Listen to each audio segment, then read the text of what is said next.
আজকের এই আলোচনার বিষয়বস্তু যদি আরেকবার আমাকে স্মরণ করিয়ে দেন, আমি ভুল যদি না করি। হ্যাঁ, মানে বিরোধী নেতারা হাসিনার ভাষায় কথা এক্স্যাক্টলি। বলছেন।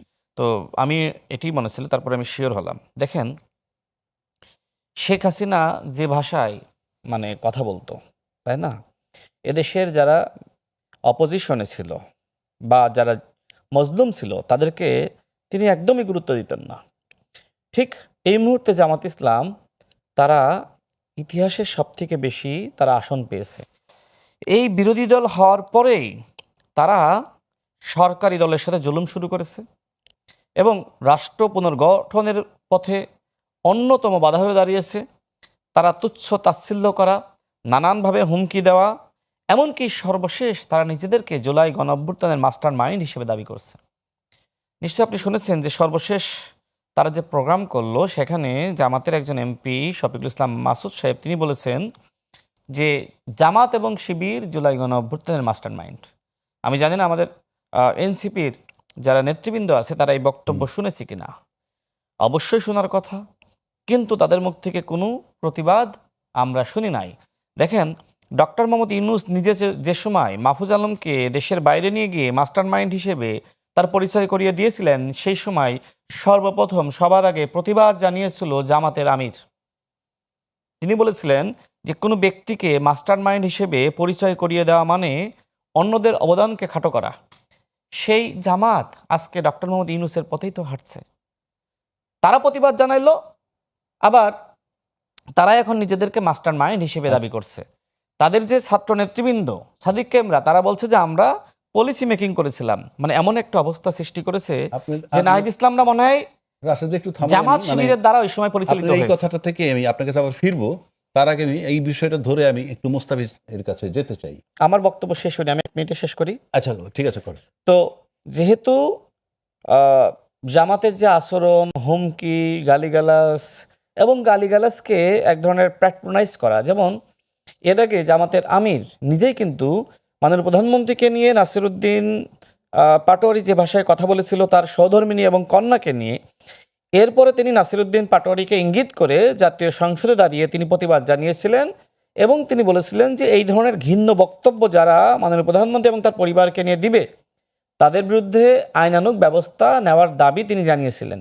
সেই জামাতের আমির এখন নাসিরউদ্দিন পাটোয়ারিকে পাশে বসিয়ে তিনি তার প্রশংসা করছেন। মানে কি, নাসিরউদ্দিন পাটোয়ারি তুমি যা বলতেছো করতেছো বলো। নাসিরউদ্দিন পাটোয়ারির বক্তব্যগুলো যদি আপনি দেখেন, সে মন্ত্রীদেরকে তুই তুকারি করে এমন ভাষায় কথা বলেছে যেগুলো আসলে এখানে রিপিট করার যোগ্য না। এবং সর্বশেষ বিএনপি সংগ্রামী মহাসচিবকে নিয়ে যে মন্তব্য করেছে, আপনিও জানেন আমিও জানি, নতুন করে আর না বলি। তো এরপরে বলেন যে রাজনৈতিক যে সংস্কৃতি, আপনি নিশ্চয়ই আমাদের বয়সে ছিলেন, দেখেছেন, তাই না? শেষ করি, লাইনটা শেষ করি। আর এখনকার যে সংস্কৃতি, আমার কাছে মনে হয় যে গণঅভ্যুত্থানের পরে আমাদের রাজনৈতিক সংস্কৃতি যেভাবে উন্নত হওয়া দরকার ছিল, বরং আমরা লক্ষ্য করছি বিপরীত অ্যাঙ্গেলে বরং আরও খারাপ হয়েছে। আমাদের ভাষা, আমাদের আচরণ, আমাদের হুমকি, আমাদের অসহযোগিতা, আমাদের নগ্নতা, সেটা আওয়ামী লীগকেও অনেক সময় হার মানাচ্ছে। কারো কারো ভাষা, কারো কারো বাক্য, কারো কারো হুমকি। এই জন্য আজকে বিএনপির মহাসচিব এই কথা বলেছেন যে আপনাদের কারো কারো ভাষা ঠিক শেখ হাসিনার মতন। শেখ হাসিনা যেভাবে জুলাই গণঅভ্যুত্থানের সময় আন্দোলনকারীদেরকে রাজাকারের বাচ্চা বলল, আর এখন আপনারা যে ধরনের কথা বলছেন, আপনারা একটু চিন্তা করেন তো। আপনারা বলছেন শব্দের বিপরীতে শব্দ। এনসিপির অনেকে দেখলাম ফেসবুকে লিখেছে যে ঠিক আছে, নাসিরউদ্দিন পাটোয়ারি সে শব্দ বোমা ছাড়তেছে, আপনারাও এইভাবে আপনারা শব্দ বোমা ছাড়েন। আমি দেখেছি তারা লিখতেছে। আমার প্রশ্ন হলো, শেখ হাসিনার এই গালির কারণে যদি বাংলাদেশে একটি গণঅভ্যুত্থান হয়ে যায়, তাহলে আপনি বলেন যে আপনি প্রত্যেকটা জেলায় যাচ্ছেন, আপনি ওই এলাকার মন্ত্রীদেরকে, এমপিদেরকে গালিগালাজ করতেছেন, তাহলে এই যে ওই এলাকার যারা ভোটার বা সমর্থক তারা সংক্ষুব্ধ হওয়া কি স্বাভাবিক নয়? রাইট, আমি আপনার কাছে আবার আসবো। আমি ঠিক এই জায়গাটা থেকে শুরু করতে চাই। আচ্ছা মোস্তাফিজ, আপনি দেখেন কতগুলা অভিযোগ উনি করেছেন। 1 নম্বর, আপনারা আওয়ামী লীগের মতো আচরণ করছেন এবং কোন জায়গায় আওয়ামী লীগকে ছাড়িয়ে যাচ্ছে। আমার সব অভিযোগ কিন্তু তাদেরকে নিয়ে না। আমি কিন্তু আগেই তাদেরকে বলেছি যে তাদের ভূমিকা গুরুত্বপূর্ণ আছে। আমি জামাতকে নিয়ে বলেছি। তারপরে ধরেন বাক স্বাধীনতা থাকুক বা রাজনৈতিক বক্তব্য দেন, সেখানে তো একটা সীমাবদ্ধতা থাকবে শব্দ প্রয়োগের, ভাষা প্রয়োগের। যেমন নাসিরউদ্দিন নিয়ে কিছু অভিযোগ উনি উত্থাপন করলেন, খুব খারাপ ভাষায় কথা বলে, তুই তুকারি করে কথা বলে, এই সব কিছু মিলে আপনি এর পরিপ্রেক্ষিতে কি বলবেন? জি, ধন্যবাদ আপনাকে। আমার সমালোচক যিনি আছেন এবং যারা টিভির পর্দায় দেখছেন তাদেরকে শুভেচ্ছা জানাচ্ছি। এখানে দেখেন, কথাটা খুবই সিম্পল। যেটা উনি বলছেন, আমার কথাটাও সেটাই।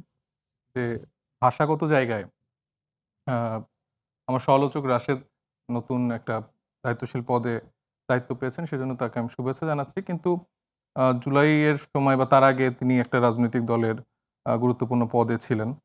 তো সেই জায়গা থেকে বিএনপিকে তিনি এখন যতটা ধারণ করেন, তখন আসলে ততটা ধারণ করতেন কিনা সেটাও একটা ব্যাপার। এবং এখন ধারণ করার পরে তার যে বক্তব্যগুলো আসছে, সেটাও তো আসলে রাজনৈতিকভাবে অনেকেই বলছে যে এটা আসলে ওই নাসরুদ্দিন পাটোয়ারি টাইপের বক্তব্য হচ্ছে। তো প্রধানমন্ত্রীর আ রাজনৈতিক উপদেষ্টা হিসেবে মানে প্রধানমন্ত্রীর ভাষা কি তাহলে এরকম? মানে তাহলে কি আমরা জাতীয়ভাবে এটা মনে করে নিব নাকি যে এই রাশেদের বক্তব্যগুলোই প্রধানমন্ত্রীর বক্তব্য, উনি না বলে হয়তোবা রাশেদকে দিয়ে বলাচ্ছেন।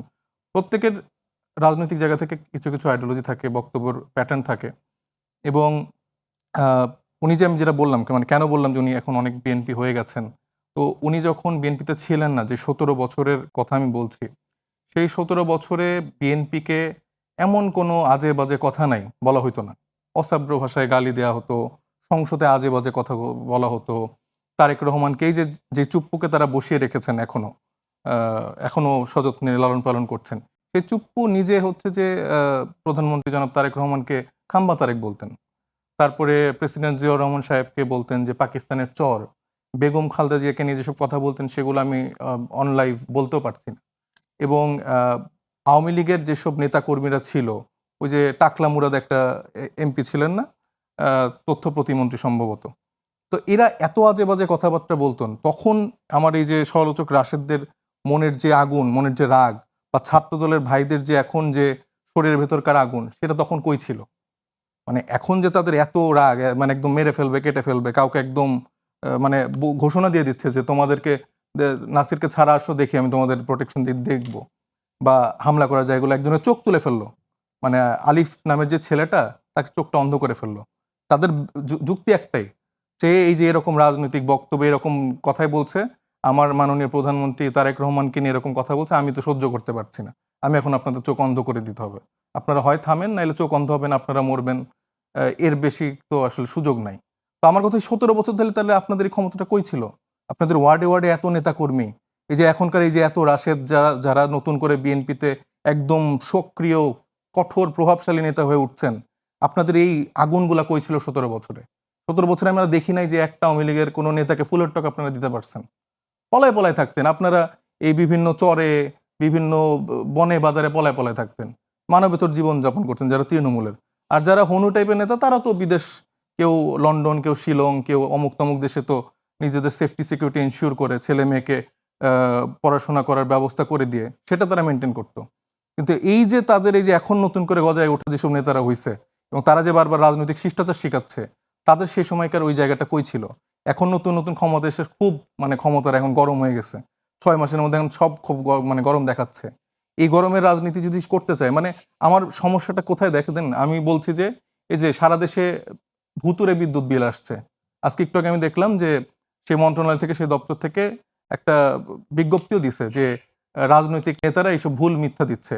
আপনি যে এই যারা টিভিতে দেখছে, আপনি কমেন্ট সেকশন গুলো একটু বললেন যে আসলে আপনারা পাচ্ছেন কিনা? আমরা মাঠে তো জরিপ করতে যাচ্ছি। সেখানে তো দেখতে পাচ্ছি যে প্রত্যেকটা জায়গায় এরকম ভুতুড়ে বিল আসছে।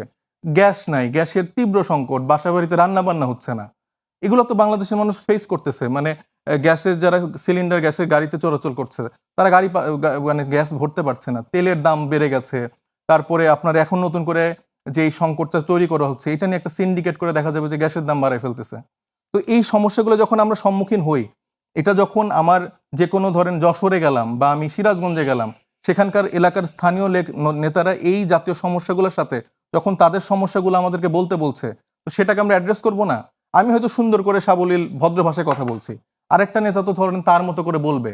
চাঁদাবাজকে চাঁদাবাজ বলবে, চোরকে চোর বলবে, গডফাদারকে গডফাদার বলবে। ঠিক আছে, এইটা যখন বলে, হ্যাঁ। তখন তাদের গা জ্বালা না, পোড়া না, করে। আমি